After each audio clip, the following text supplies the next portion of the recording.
sambel ra pedes mangan ra iso gairah ora selera. Lah kula nyauri gampang mawon. Rene aku. Apa?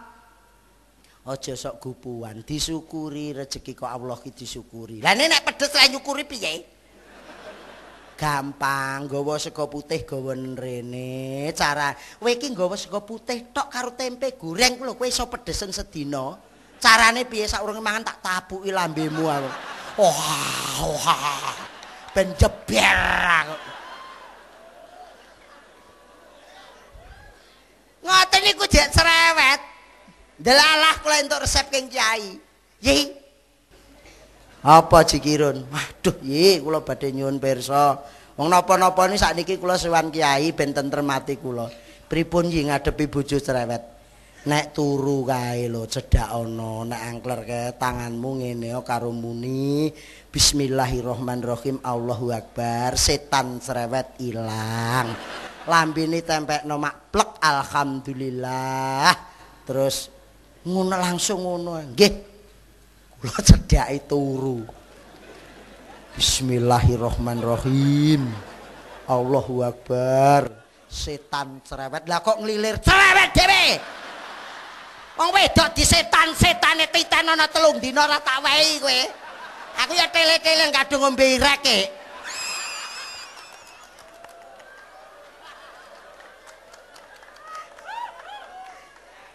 Lah ngecakne kleruwe kaya mbleset.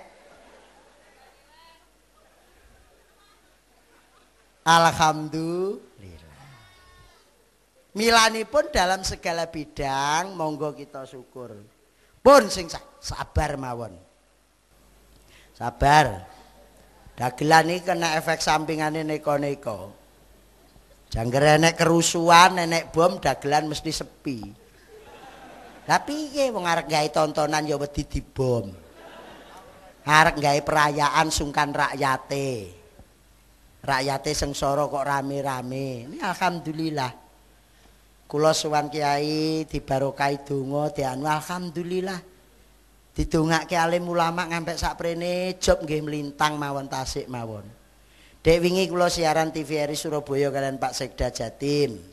Wayangan dalu niki ten mriki sesuk kula terbang Jakarta. 2 hari syuting Sri Mulat. Wingenane saking Burini Swandi, Perindustrian dan Perdagangan, terus Pak Menteri Budiono Menko. Nglayak mawon mubeng mawon. Alhamdulillah. Niki nggih namung anggen kula sareng-sareng nyuwun dongaipun ulama tetep diparingi eling cedhak karo pangeran. Salate ora gotang, donga jamaah ditekuni, insyaallah barokah niku tetep. Wong bojo mawon nek elek sering donga dadi ayu kok. Saestu. Telateni mawon dongane mawon sesuk ayu dhewe. Lah ayu kaya apa engko umur swidak ya bosok ora ya padha ae. Ketoke iki ninting ayu kaya sing niku wau napa niku Adaria niku wau. Sampeyan teni mawon 70 tahun mengkerak sing orjen petuk karo sing gitar. Andi. Kowe Adaria Vian iya. Kowe jasa tanggo nyanyi ngguri wis ngebret. Wis bosok. Sing lanang-lanang ya ngono ketoke ganteng-ganteng jek enom alah ning ndi paramu. Mula aja sok maido wong tuwek. Ora enek wong kuno kuwi ora enek wong nom nek enek wong kuno dhisik. Cah saiki leh kemetak-kemetak. Kene tuki rantai. Kupinge ditindik. Alah gayane kaya Tomingse. Merongos karek. Wong rupane tolong mingkem sedikit karek. Gayane gagah-gagah kok umur 70 tahun.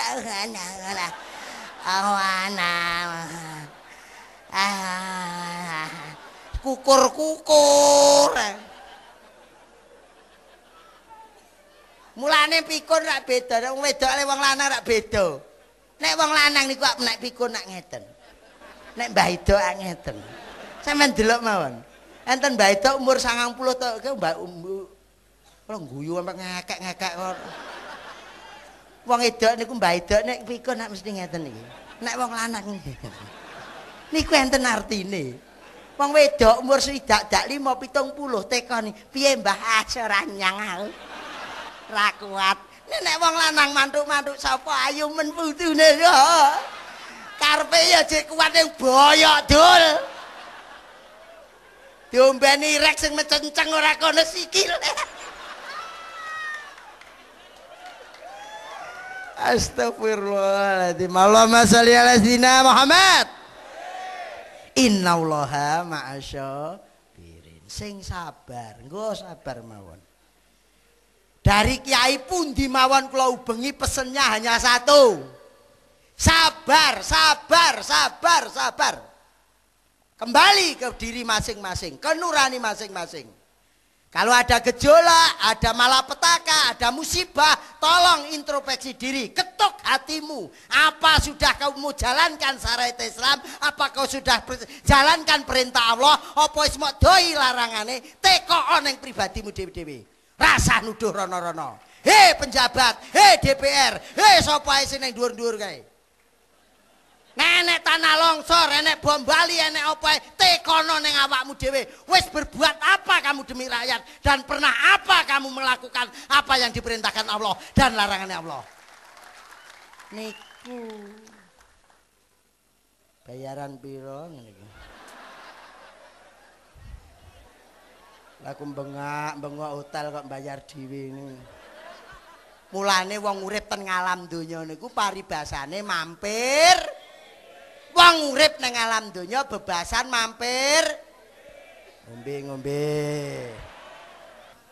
Sak jam kuat, 2 jam kuat, aku ora kuat. Lah wong Semarang kok geleman. Kono karek hehehe sing ning dhuwur iki. Kono sing ning ngisor karek hehehe sing ning dhuwur sing ngobah ki. Biasane sing ngisor ki betah sing ning dhuwur ki lho sing tele-tele. Dhuwur obah ngisor gak obah gak asik. Engko ngisor obah dhuwur meneng ae ya gak tadi. Mula sak cukupe. Nek kebablasan nggih mboten apik. Sampeyan guyu tok niku kula nggih mboten bangga. Sampeyan guyu kekelen wah anu kesenengan ngoten apa kula seneng ngoten. Ora bodho mbayar karek. Guyon. Sing sabar. Khususan dumateng ibu-ibu sabar nggih Bu. Bapak-bapak nggih sabar. Pun. Nggo mulai dari rumah mawon. Ke ngomahe dhewe-dhewe mawon kita awasi anak-anak kita. Cobi anak-anake diawasi. Niki khususan ingkang rawuh mriki khususnya generasi muda waspada. Negara kita ini wis ra karu-karuan. Angka daripada masuknya narkoba niki wis ngeracuni bangsa. Untuk itu dimulai dari halaman Masjid Agung Semarang yang hadir ini bersama-sama. Satu tujuan untuk negakkan iman dan takwa, kita perangi adanya narkoba. Kita perangi adanya narkoba. Allahumma sholli ala sayyidina Muhammad. Ibu-ibu sing sabar Bu. Kotyok bojo kula Bu. Kula ni bojo kula mawon. Saestu Bu, wong rigen, wong pinter nglawan bojo kula mboten nenten. Kula weni blonjo 1000 manggang ayam. 1000 repis. Poiso sampe. Tak weni dhuwit 750 niku iso ngrawon kalian ngare ayam.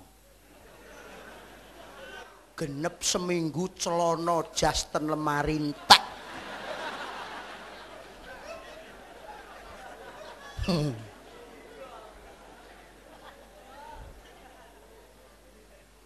Milanipun bojo kula sakniki sarane sowan Bu Nyai, kula kan dugi pengaosan, yaksinan, semaan, ten masjid kumpul-kumpul kalian ibu-ibu pengaosan. Margi barokah pengaosan niku masyaallah. Sing atine atos